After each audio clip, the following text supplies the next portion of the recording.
You're listening to this episode on Spotify, Apple Podcasts, or YouTube. Hit that subscribe button and leave us a comment. It would greatly benefit the show. You're doing it with one hand because you're also eating, which I enjoy. Yes. Are you going to describe what he's That's eating what I'm going to do for on the my audience? OnlyFans. That's shitty. It looks good. I should have brought the whole rest of the pot It looks really to share. I've already got slobber in it. But What is it? It's spaghetti, I see. well, angel hair pasta and Mediterranean olives and shit. Okay. You know, it's just a pile. Is it like something you created or? Yeah, pretty much. I mean, like, you know, it's just like, you know, artichoke hearts. Oh, okay. Well, I'm impressed in. Blue Zone, trying to live to 150. Yeah. I was going to say that's so something that like my grandfather 30 years ago would have called it health food, but I think now they'd be like, it's a lot of carbs, man. I don't... It is a lot of, yeah. Are you gonna walk a lot tomorrow or something? Or? Walk a lot. What is it, carbo loading? Well, is that what it is? That's what we do in distance swimming. This weekend I'll put in like 25,000 steps to make up for it. Welcome Each? to Movie Baiters with the Farx brothers. I'm Kyle. I'm Kirk. Oh, I'm Nick. I'm eating pasta. Oh wow. Okay, so he's Nick eating pasta. Yeah, munching no on health food, name, no different name, Nick? Just a Nick? No, Nick's fine. Alright. Wow. That lasted, what, 3 weeks? It's Not very long. It's a mini bit. People can go back and we're here with it's Luke Oleen-Junk, right? That is correct. You have a hyphenated last name. I do have a hyphenated last name. Kirk's gonna have the first question, but I'm gonna ask why you have a hyphenated last name first because I had a crush on a girl in high school who had a hyphenated last name. It was her mother and father's last name together, like kind of like what the Latin folks do. Is it like a Latin thing for you? It's certainly not like a Latin thing for me. God, I was born in 1991. My brother's born in 1984. He has the same last name as me. My parents are, I don't know, they're products of the 1970s. Some kind of second wave feminist thing, I think. And I haven't actually landed on how my name looks in credits. I've been credited with the hyphen or as like 3 John Wilkes Booth, Paul Thomas Anderson. Yeah. Was that the first one I went with? Yeah, an assassinator? I don't know. Have you seen Assassinations are on the brain. Have you seen Conspiracy Theory about the Mel Gibson, Julia Roberts? Oh, movie? hell yes, I have. Yeah, where if you get 3 names, you actually killed the president. So That's- wow. Well, you know, the guy that, the correspondence dinner guy. the MK Ultra guy that totally was did it on his own and Is he a Sirhan situation? Is he I don't MK? know, but like, why do they keep letting so many people get that close to him? Why was the security at its lowest level? You're still gonna ask the first question Because they after want that this. fucking ballroom, man. That's why it's a psyop to get that ballroom built. It certainly seems that way. Which is the funniest, chintziest, like most pissant Wait, psyop you're in saying the the world. guy that likes gold everywhere to connote wealth and fortune might have kind of a simplistic, chintzy view on the world. I wouldn't want to impugn the man's taste or decision I making. have the finest taste to you, my dear brother, for the first question. Thank you. I think that derailed a little bit. Well, look, we know you wear multiple hats on set. Can you tell the audience what you do on set? Yeah, I wear multiple hats. I have worn multiple hats. Primarily, I'm a cinematographer by vocation. I am a pretty good editor. I am a pretty good grip. But the thing I feel most confident saying that I do is camera. Cinematography? Yep. Nice, so. But I've seen you gaff. Do you AC too? Have you AC for? Weirdly anyone you know? enough, no. When I started working seriously in movies, it was grip and electric department was kind of where I landed. And typically, I guess the trajectory, the ladder, is you sort of start as like a second AC, first AC, and then you kind of move up to the camera. And I always knew I wanted to direct, and I love shooting. And I started very late. I went to film school when I was 28 years old, and just started getting on set immediately through that. But I kind of had this sense that, like, because I started so late, sort of the climbing the ladder career structure didn't really make a lot of sense for me. So in some way or another, I felt like I had to kind of skip the line. So I got a camera and just started offering myself up as a DP, offering myself up for DP. And then, you know, after a couple of years of making dog shit that looked bad, I started getting pretty good at it. What were you shooting with when you first started? A Panasonic GH5 was the first camera that I purchased. So just like a little mirrorless, shoots 4K. It's got decent color depth. You can shoot in log, which is all stuff I learned how to use. Oh, sure. Well after I bought that camera. Yeah. What made you buy? I mean, was it kind of just like an opportunity thing, or what drew you to that camera at that Internet time? guys told me to. Oh, okay. Yeah, it was just straight YouTube University. And it was being in film school and kind of having the like crummy 15-year-old like broadcast cameras that they give you in film school. Actually also a Panasonic, like a CX 350. Is it true were you at what's now Minneapolis College, but was MCTC? Yes, I true? did. Okay. 2 years at MCTC where I learned kind of everything. And then I did another year at Columbia College in Chicago where I learned fucking nothing and considered killing myself. Oh, wow. Damn, that bad, huh? what? Was it the classes or what was that?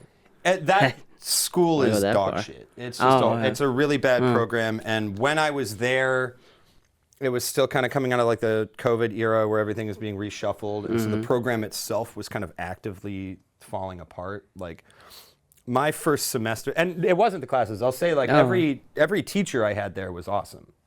Every class that I took that was like within my major was really good. But just the way it's structured, I was taking 1 or maybe 2 film classes a semester there. And they didn't accept any of my community college credits. So I was taking like freshman English, like reading Frankenstein with like 19-year-olds, you know? That was Columbia. That was Columbia. Oh, okay. Yeah. That's weird because I remember, because I went to MCTC. I was 2009 and 2011. I remember they had a deal with Columbia. Supposedly had a whatever they call that with Columbia that I thought it sounded like things would transfer, but apparently not. It sounded like that to me too. And then just all of my film credits turned into elective credits for them. So like I didn't have anything. So they were starting me out as like a sophomore. And that was just like a tough, like, I'm 30 years old, man. Like I can't be doing this. I'm taking freshman comp and then also like the way that film program was structured was sort of this kind of progressive step up, which I think just like the career thing, it makes a lot of sense when you're 18. But when you're an older student and you've already done like professional work on set, as soon as I got into film school, I started working on set. It just like wasn't right, and you went from shooting on a red for your senior project at MCTC to like back down to shooting on those dinky little broadcast cameras, or literally I had a class where they're like, yeah, just shoot it on your phone. Oh, okay. Wow. Like I'm paying you $15,000 a semester to shoot it on my phone. Like, what is this? Well, okay. Why did you, at 28, decide to go to film school? What a good question, man. It's I interesting. don't know. What were you doing, between 22 and 28 or like 18 and 28? Because you probably had like 10 years there. Did you go to others college for something else first? I didn't go to college out of high school. I traveled around a lot from like 18 to 22, and then I landed in New Orleans for the better part of 8 years. And then down there, I was making music. I played in bands the whole time I was down there. And then, it seems like a COVID decision because I started film school in 2020. But I'd actually made the decision a little bit before that because it didn't take COVID for my life to completely fall apart. I had like a messy breakup. Was maybe, fuck it, I'll say it. It's kind of a drug problem. Things were not going well for me, and so it was just sort of like, all right, let's press a hard reset. So you left New Orleans? I left New Orleans, yes. Okay. And I had always been a movie person. I mean, I think there was part of me that was always kind of like, even when I was playing in bands, I was writing songs that were like based on movies and stuff. Yeah. I had a band that was named after a movie, so that was always kind of in the background as the thing that the kind of art form that I understood. I mean, you guys all know, like, it's really scary. Disease, yeah. It's a tough business. It's very intimidating. You got to know a lot of shit.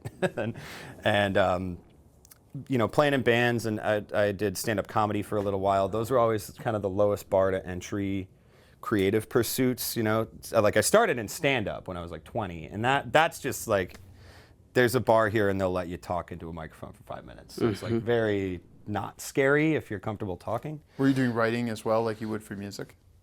Like Would you work it out on bits and stage, stuff? or would you like, hey, I had a notebook or a document that you're adding all your? I need to know. Yeah, no, Well, first of all, I wasn't a very good comedian, so take all of this with a grain of salt. A mixture of both. I mean, I think that's one, just like anything, like when I started out, I really just wanted to be like diligent and studious and, the best version of it I could be. So that I wrote everything out, and I like to the word even, or like fill notebook pages with like, all right, pause here, like don't say like there, drop the like after you say that other thing. And that just bombs. That's like death if you're doing, unless you're George Carlin and you're the best at it. So then, as I got just more comfortable in my own skin and on stage, it got a little bit more loose. And then, you always end up finding like the best stuff is kind of just comes out spontaneously. Even in sort of a structured bit, the biggest pop you're always going to get is that extra thing that comes into you in the moment. Did you start getting booked from that to like, do shows outside of open mics, or did you travel at all? I never toured. A lot of that was, I started doing mics here. Oh, okay. And so, like, shortly before I went to New Orleans. And that, I wasn't going to get booked because I was less than a year in and it just wasn't that good yet. Yeah. By the time I got to New Orleans, I started to get better. By the time I got there was like a mic every night of the week that you could go do. And it's also just like a tiny city. It's not a comedy city. It's a music city. It's a music city, yeah. And you would feel that, man. Like when there would be like open mic would be on the marquee or the little chalkboard in front, and then you go in and they realize it's not music. Like people would revolt sometimes.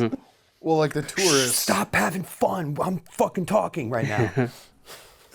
The tourists are there for the music. Music. My mother-in-law my Farx mother-in-law is from New Orleans, or she grew up there. She's from another country, but she grew up from single-digit hood till post-college in New Orleans. So Okay. I've been there. I have in-laws there, more or less, and have gone multiple times, and also gone on my own, not with my wife's family, for work. And New Orleans is a fun time. Best city in America. So still. you made a living, you could pay rent as a musician, though, huh? In New Orleans? I would never say that I made a living at it. Okay. I've seen Treme. That's kind of my frame of reference. I wasn't that kind of musician. The working musicians there that make money, I don't know how to play jazz. I'm nowhere near as those fucking good as those guys. No, I Okay. was like punk bands. Got it. Yeah. And so, I toured with the bands pretty regularly. But playing rock and roll in 2017 was never going to be a way to like make a living, especially in New Orleans. Yeah, it's not a rock and roll town. That's like you need to be in a cold place for rock and roll. So you're like, oh, this wakes me up. Like Fargo, Rock City, or whatever that Chuck Klosterman book You can't is. rock a leather jacket effectively in the Deep South. what kind of music is for the Deep South? Jazz, soul. Well, that's like New Orleans. That whole city at this point is just based around the tourist economy. So, lively jazz music that's kind of easy to listen to, and like if you're a good soloist, you can really go off. And like traditional jazz and like Dixieland stuff, and then sort of more like funky party music. So nothing that gets your blood boiling, I imagine. Nothing that gets your blood boiling? Yeah, it's gonna be relaxing jazz, right? It's like, I don't know. I mean, those Preservation Hall hardcore guys will definitely get you psyched up, and some of the dudes that play on Frenchman Street. But yeah, nothing like the kind of loud, fast, fuzzy punk shit. There's no money in that because it's like all those bands are local, and all the people who go to see those shows are local. So like the tourism trade is where you make your money, and that's where you kind of sell the Nolans-y kind of stuff, What's your funniest way to mispronounce New Orleans? I think I just did it. Okay, that's what, yeah. New Orleans. That was on it. No. The locals pronounce it Nerlens. Nerlens? Yeah, right. One word? What? It's One word? Nerlens? Nerlens? Yes, that's a Baby Goose joke from SNL. From about 8 years ago, and I'm never going to let it go. Same episode as Papyrus. Oh, yeah, for Avatar. That one. That's a good one. Wait, so you're from the Twin Cities? Yes, born and raised. Born and raised in the Twin Cities. And you know, ironically, my parents with the 2 last names divorced when I was a kid. So Oh, wow. You kept it. I wasn't trying to like get you on my couch and ask that. Oleen-Junk is the last union between the 2 of them. But yeah, so I say that because my mom lived in St. Paul, and my dad lived in Northeast Minneapolis. So like, They lived Twin in the cities. separate Twin Cities. yeah, so I got the full spread. Do you feel? And sorry, now I like have a theory on the Twin Cities that like people don't go outside their like bubble. Is that the right way to put? Like if you live in St. Paul, it's 17 neighborhoods stitched together. But if you're from one neighborhood, you don't go to the other neighborhood yeah. to get stuff, and you definitely don't go to Minneapolis to go. They have a wing restaurant I like over there. No, it's in my neighborhood. I feel like an that's just cities generally, though, isn't it? I mean, like my job takes me all over. I mean, that's kind of part of being a filmmaker. Is like there's just all kinds of weird little nooks and crannies that you end up in. You know, like Yeah. But yeah, like day-to-day life, it's like I have my grocery store, and it's the one that I can walk to. I have the bar I like, and it's the one that I can walk to. And I have the 3 restaurants that I like, and they're the ones that are like I can walk to. Now, you've really put me in a bind here because I have places I like to walk to, but also places I like to bike to. And like, now those are one wheel different- too? And yes, Yeah. I'll get back on now that I'm. Up until last week, I had a cast on, so Oh, damn. or splint. So From the bike. from the one wheel, I fell off. Jacob Frey really needs to fix the potholes in Minneapolis. Yeah, another That's- thing the city needs is more bike lanes. We No. don't have enough for I those. just need bike lanes. I just can't have like this. The risk adjustment person and I are emailing pictures back and forth. It looks like this pothole. Oh, all right. So you got someone from the inside working for you? No, like any Oh. taxpayer can write to the risk adjustment department and say like, "Hey, I injured myself on the road." I even shared it with one of my kids, and they've gone off the rails. I shared it with my kid's music teacher because he popped a tire recently on a pothole in Minneapolis, and I was like, "Oh, go to this site, tell them what happened, where it was, and you might get $200." They pay out for that? Like we're a functioning city, and I applaud that those kinds of things work. Yeah, no, that's beautiful. I just think I figured out my day job. Call tips or Slip and potholes? falls on city property Do you have for $200 a pop. Do you have a 9 to 5 that you do filmmaking at? Like this guy does, and you do. Yes, I do, yeah. That you're a community manager at Speak Minneapolis. Is that what it is? Yeah, Okay. public access television. So I'm the studio manager, and then I do a lot of in-house video work. Okay. So like this Saturday, they're doing like not WrestleMania. What's the wrestling thing? First wrestling? SummerSlam. Oh, WWE. it's WWE. They're Yeah, doing so it here. we're going to cover that. Oh, wow, They're wow. doing like some kickoff party at the mall, and then they're doing SummerSlam here. I think also at the mall. No, it would be one of the stadiums, like XL or Yeah, something. U.S. Okay. So like it's stuff like that. So I do a lot of like events coverage and kind of like light documentary work for my day job. And this is the city's public access, Minneapolis's, because there's a separate one in St. Paul, isn't there? Yes. That does like Almanac and all those things. SPNN, Yes. St. Paul Neighborhood Network. So they're kind of our sister network. We share a lot of resources with them. And then, yeah, we used to be MTN, which was the one that people watching this would probably recognize, Minneapolis Television Network. And they started public access in like the 80s. Wow. But the way the city does it is it's not directly managed by the city. It's like a contract thing. So they just restructured the contract, and then MTN decided they didn't want in, and then my boss came in. But it's the same basic thing, and we like have all the archives and the same networks. Are you a nonprofit? A 501c3? We're not a nonprofit. You're a for-profit. We are technically a for-profit. Interesting. Which all that really, because we operate basically on a nonprofit model, but what makes it nice is we don't have a board. The company is just me and 4 other people. So like anytime we want to do anything, it's not weeks of deliberation and like we don't have to take a vote. We can just say like SummerSlam kickoff at the mall, like let's go do it. And Yeah. you know, I need Nice. 2 other people need to say like, yeah, I'm in, and we can do that kind of stuff. It sounds awesome. How did you get into this role?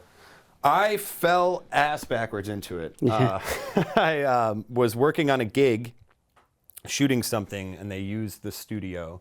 And my the person I was working for is like friends with my current boss now, and I overheard them in the equipment room just talking about how they had been hiring somebody, and we can't find the right person, so we think we're going to keep it open. And I stuck my foot in the door, and yeah. Which is great, because at that point I think I was down to my last $93 or something. Wow. Like that. Jeez, that's a specific number, I believe. It was you. pure kismet, you know. I agree with that kind of Yiddish. Yeah, you can get down to that Kismet, kind of I know that one. Yiddish? It's Yiddish, I believe, right? Oh, I don't Anyone know. I couldn't tell Who's you. gonna fact I check pride us, myself yeah. on knowing this stuff. I've been reading Philip Roth. Really? Oh, okay. should When know my She Was Yiddish. Good, have you read that one? I have not read that one. No, I'm just kind of dipping my toes in. Okay. I only wanted to read that because Lena Dunham mentions it in an episode of Girls. I'm not like a smart person. Just Have you been rewatching Girls like we all are right now? I'm not. I do want to look at. I want to listen to Famesick if it's on Spotify Premium, because I am curious about the production of that show and how she like lived with her showrunner and then had a falling out with them, and like there were several other like weird It's like Jenny Connor, right? Is the Genji they had like a weird like abusive Oh, I didn't hear this. Svengali kind of relation. I haven't read it yet either, but I've been seeing people are like writing about it. And the funniest thing I saw about that was like Jenny Connor apparently told Lena Dunham to not to lose weight because the show isn't funny if she's skinny. Wow, okay. So it's like a reverse Damn. Judy Garland situation. Yeah, that's terrible. And like, yeah, I don't. I do kind of what you mentioned second wave feminism. It was like, isn't this third wave feminism when we can accept all body types as being Hilarious, I guess. worthy of lust and love and Yeah, yeah. laughter? Yes. Nick, did you ever watch Girls?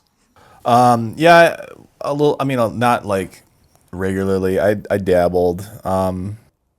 I remember the ass eating scene. That's what jumps out in my What's mind. important? All right, I just watched that episode because I'm going back through. the whole Okay, thing. is that season 3?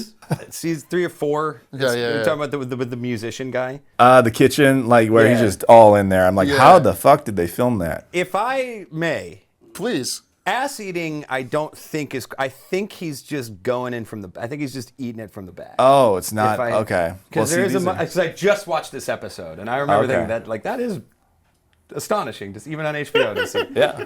But he does the way he wipes his mouth when he comes up. I remember the mouth wipe. implies- Yeah. Yeah. And he says, "I love that." Yeah. He's like, "Wow, I love that." He's got the beard, yeah. Yeah. But He's gonna go write a good song show, about it. Really good show. So you've seen it all? I've not seen it all. I Oh, you watched don't know a the little ending? bit when it came out. And then, this new book, and she's on everybody's mind. And I've always kind of thought she got a pretty raw deal from the culture. I watched her last movie with the Punisher in it, and because she said nice things about him, and I was like, oh, that makes me want to watch her movie because he's a friend of a friend, sort of. Okay, nice. So I was like, oh, she said nice things about this guy who is pretty masculine and doesn't like fit her. I don't know. So John Bernthal? yeah, John Barenthal, Oh. and Don't know the movie. it wasn't I can't even remember the name of it. It was like Is it not good? it was indie, kind of like how you picked an indie movie for our debate. People have already heard, and Right. Which I won, by the way. yeah, there has a winner, and that's how that works. Yeah, I don't know. There's as millennials talking about Lena Dunham, it's kind of like, ooh, I want to be careful not to, like. But I was a millennial dude who watched it and then was at the time dating, and it was a topic of conversation that I enjoyed with a variety of female opinions. Well, I think that's also part of the whole retrospect. I mean, she picked the right moment to write the memoir, right? Like, this generation is just starting to feel like they're not relevant anymore. Oh, yeah, I'm we're feeling my above them. age, and Really? so that retrospective look at like, all right, this is what 2012 was. I think we're just far enough away from it for it to have kind of aged into a respectability maybe that it didn't have at the time, and. I don't know. Just seeing something like that, and she was like 26 when they were making that show. I mean, she's a really good writer. I think she's still talented. Some people lose it too. I guess a broader question I've heard that I'm interested for your life perspective on, as that's what we're gaining from talking to different Upper Midwest filmmakers is that, do you think like 2015 was as good or better than any year in 2020? Like, we went back 10 years plus. Like, has anything gotten better in the past 10 years that you can, like, point Has to? anything gotten better? I see what you mean. Yeah, like, has the world gotten better? When we go back to Lena Dunham, it's like, us reaching middle age, have we, like, made the world as millennials, like, all of our generation? Like, it seems like the world has not gotten better over the past 10 years, and I'm willing to take blame for my generation. I guess that's my question. Is that a generational thing? Like, in which generation what has the most millennials are responsibility? in power right now? Like fucking JD Vance is like the first millennial to get any kind of influence, right? There's Pete Congress. Buttigieg, Yeah. AOC, like I don't know. These people don't feel like very major play. Anybody I feel making what you're saying. decisions at this point is like in their 80s. You would still, argue it's you the know. boomers that still have the boomers, and the Gen X apathy hasn't like gone to take the crown. So I don't know. Yeah, I I don't don't know. know. It's weird that I things would haven't argue gotten that I don't think that kind of stuff really plays out generationally. You know, like You don't? I think the generational talk can be valuable when you're talking about things like culture, TV shows. You know what, like, and that's actually where I would maybe make the millennial argument. Outside of girls, and maybe that's it. Who are the millennial like writers, filmmakers? Like Well, Issa who are, Rae came right after that, and that was similar. And she's gone on to have kind of a similar career trajectory, writing other things. And What has she been in? I don't recognize Issa the Rae name. was in Insecure. Barbie. She did Oh. Insecure. I guess Gerwig is a millennial filmmaker, Gerwig? but Yeah. she hasn't made anything that's set my heart on fire. Okay, well, Not Barbie? I have young girls Lady that Bird? watch Barbie, Who watches and it's this? I don't want to say something I'm going to regret. I initially was not like, my hair didn't blow back from Lady Bird, but I find that when I watch Greta Gerwig's movies a couple of times, which I end up doing Yeah. inevitably, I haven't seen Marie Alcott's Little Women. Lady Bird was all right. I think there's that kind of another type of trajectory. Maybe this is also why there aren't any like Dude, her great Narnia millennial movie's voices. gonna fucking blow it out of the water. Isn't it a TV show? Or No, is it a movie? it's an IMAX movie, Oh. and like Netflix think is so? putting it. I don't know. I hope so. Well, if they let her do the Barbie thing and like build all the sets, Yeah. like if they go full soundstage, like practical everything, then I think it might have a shot. Well, My the fear line- is they go CGI gloop kind of. For Yeah. backgrounds and stuff, I agree, but the lion will have to be. CGI, yeah, obviously. Then I can put a real lion on there. Like, What when do you see mean? You ever see Wizard of Bubbles? Oz? Just put a guy in a fucking furry suit. Still looks good.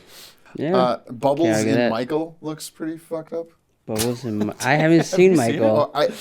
I was curious. I have a subscription. Nobody's gonna judge you for seeing No, Michael. you should judge people for No, seeing Michael. I want to see. I just haven't gotten to it yet. It's They CGI Bubbles? well, it's like he's holding something, but like the face, like there's no way.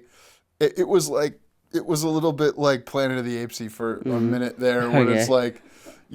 I'm supposed to be worried about Michael's nose, but I'm also worried about like what is this an actual thing he's holding? And then there's faces moving. Like Wait, so does Bubbles rip off his nose? Or no, what? no, it's Oh, not yeah. Scary Yeah, Movie they 3. Yeah, retconned what? the whole thing, yeah. It was actually What? Bubbles that did the other thing too.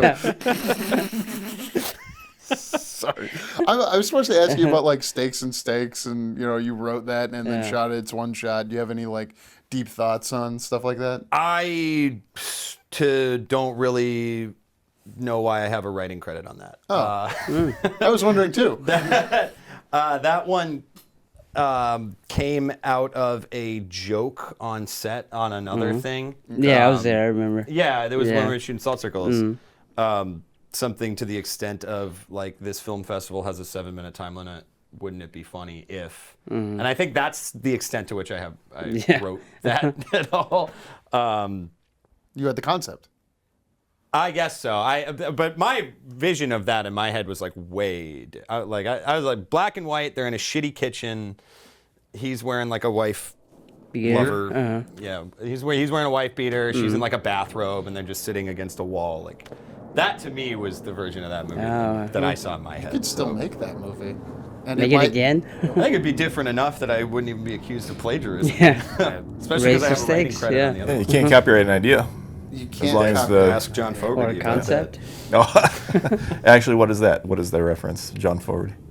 In the 90s, John Fogerty of Creedence Clearwater Revival was sued by his record company for plagiarizing a song that he wrote. Yeah. Oh, It was one of the Creedence songs from the 60s was like owned by Warner Brothers. And on one of his solo albums, they sued him for copyright infringement. For like playing a song he wrote. a Well, melody. he didn't own his right because the work product is the thing that you can copyright.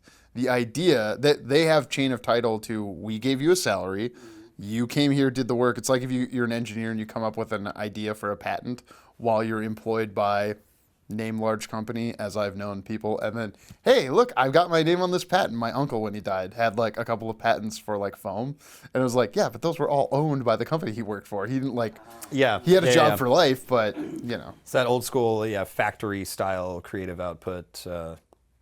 Music industry sleaziness, and also great that there's like a trial on record if you're John Fogerty that says like you're plagiarizing yourself, like you're out of ideas basically. Oh yeah. You know? Yeah. he just got his stuff. He won back, that lawsuit though. too. Oh, we did. Yes. Well, didn't he get like his whole catalog back in like the past 10 or 15 years? I'm not that up on my Fogerty news. It's fascinating to me that like Katy Perry can sell her whole entire music catalog and go date the former, Prime Minister of Canada and like. wait, he's the what does former Prime Minister? I thought he still is Prime Minister, isn't Justin he? Trudeau? Oh, Yeah. Oh, No. I am so backlogged on the Carney, news. right? Yeah, Carney, because Trump got the conservative, who's like a Canadian conservative, so he's nice. I was that guy. Polyev, I think is his name, was eating an apple, didn't realize they were filming him. And he was set to win. And out in Canada, though, the opposition government sets up like a shadow government so that the people, whenever it reaches like, they decide it's time for a vote, the Shadow government can comes try, in. can take over. Like they're ready to go with a plan. But they're also working in collaboration with it. It's How do you know so much about Canada? I listened to before this guy ask for the 3 last hours question? because John Fogerty and Pierre Polyev were both on Joe Rogan in the past month and a half. That's why. I'm sorry. I didn't listen to the John Fogerty one yet, okay? You caught me. Wait, when John Fogerty explained Canadian politics, Yeah. I'm losing it. Well, Pierre Polyev was California. on. He Yeah, is yeah. the minority leader in Canada currently. You deep shot a state leader. feature. What did you shoot it on? Wow. Hell of a pivot. I was supposed to get some of these in. We were supposed to end this Yeah, a I think little while ago. we're get a wrap up this. What did what camera? Yeah. It was a red Komodo with Canon Cine Prime lenses. Oh, nice. Okay. Yeah. You gonna do lightning round, or you got any more questions? I mean, like I was curious for things like, okay, so you rented a camera for this and like lenses instead of using your own camera. That one, the gear was all owned by our producer. So he kind of provided, Nice. Got it. we'll call it a grip truck. It was like a trailer, like a horse trailer, basically, filled with shit. So kind of kid in a candy store. And actually, I shot that feature. So when I was in that terrible program in Chicago, I was in my second semester, and I remember Vanessa, who you mentioned, so she directed that and produced it and wrote it. And I had gripped on her previous feature and then worked on a couple of shorts with her before I left town.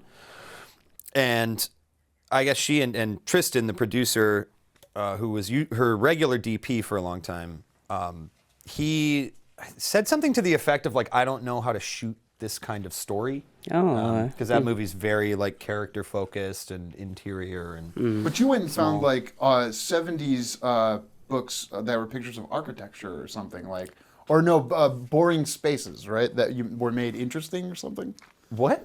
yeah. What? Vanessa told the story on the show that in your one of your early meetings with her to talk about the look of the movie, you had checked out books from the library. Oh yeah. I did a lot of visual research for that. I mean, same like I was saying, like I would write out all my bits when I started comedy. Yeah. You know, so where I was going with that is, I dropped out of film school to shoot that film. So this Oh, is wow. how disastrous that program was. I got the offer from them because Tristan was like, I can't do feelings. He likes violence and like genre stuff. And He's all a this stuff. spy. I'm just gonna keep saying that because it's funny to me. I'm not gonna say anything on camera about that. Vanessa has or the code. into a cell phone. Yeah. Well, they can explode those now. Just Yeah, which is why I'm fucking keeping my mouth shut. So they were like, we need to find someone else. She and I had vibed on the previous projects we worked on. And they offered me this feature, and I went around that film program and I asked everybody. I asked my advisor, I asked the chair of my department. I asked every teacher I had, like, hey, I'm studying. By that point, I had switched majors to cinematography. I wanted to study cameras. I'm studying to be a cinematographer at this program. I just got offered to shoot a feature film. Is there a way I could do this as like a work study or like an offsite? Like, could I work this towards credit? I was trying to stay in school still. Every single person I talked to was like, no, we don't do that kind of thing. Sorry, you gotta be here on site. That's not gonna count towards your degree. And the one person who gave me good advice was this guy Clint, who taught the lighting workshop that I was in, which was like way the hell off campus. It was like a night class. He taught one class a semester, had some other job, just like did it because it was fun. He was, and he had been like a career G&E guy in Chicago. He was the one guy who was like, well, I don't understand. If you already got the job, why do you need the degree? Might as well roll the job, yeah. So yeah, and then I had a few months left of my lease, so I couldn't start working on anything else in earnest besides kind of breaking down the script and stuff. So I just put in some hours at the Chicago Public Library.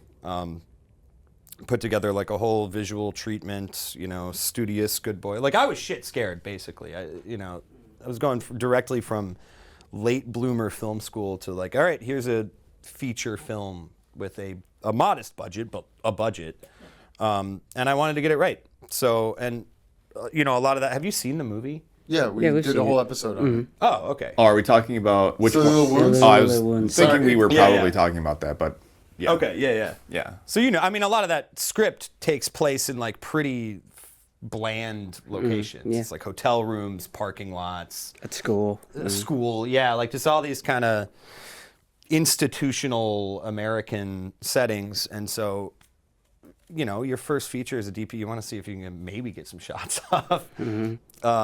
So I did some research into the, I don't know if this is actually the name of a movement, but there are these kind of 50s, 60s, 70s kind of, I call them road trip photographers.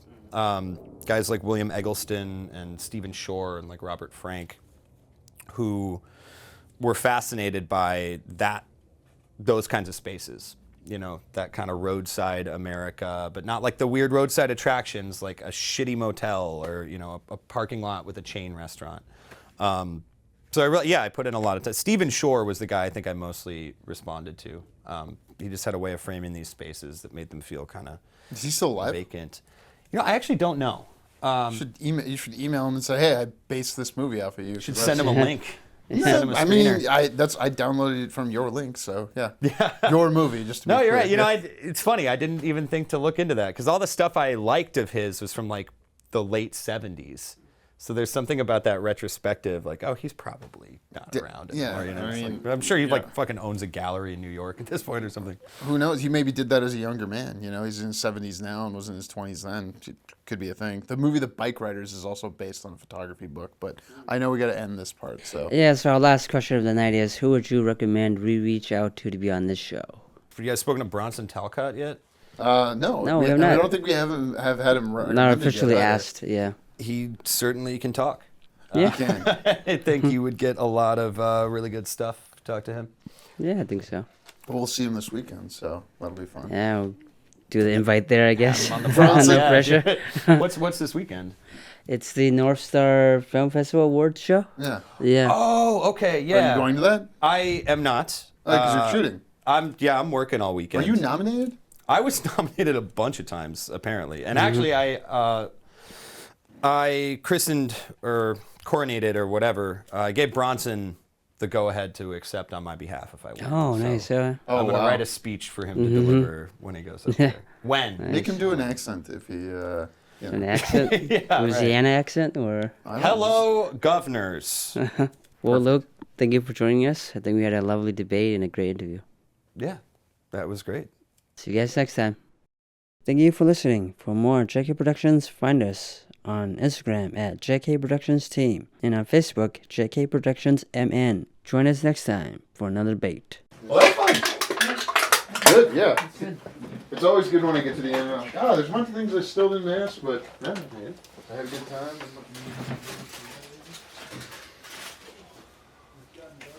Sorry we bumped it up, man. We totally like ruined the Oh, There's no. like a big spoiler with this one. Oh no, that's fine. I mean, I feel like I still, I feel like it'll still be like almost a clean, like a pure watch for me. Like I don't feel like I know that much. Okay, cool. I just of all the movies, it's like this is the one that takes the biggest turn where like spoilers are kind of you might want to know that's coming. Yeah. I think it'll still be good. Oh yeah. I am curious for that reaction at some point. And I don't see you guys tomorrow, but I see you Friday, it sounds like.